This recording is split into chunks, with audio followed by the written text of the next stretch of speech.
You're watching How Leap. Let's change a photo background on your iPhone. Open the Photos app and select the photo with the subject you want to keep. Tap Edit in the top right corner. Tap the three dots or the More button. Select Markup from the menu.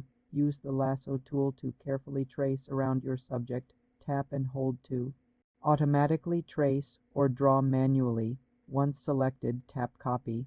Now open a background image or a solid color in an app like Canva or PowerPoint. Tap and hold, then select Paste. Your subject will appear on the new background. Adjust the size and position. You're watching How Leap. Let's change a photo background on your iPhone. Open the Photos app and select the photo with the subject you want to keep.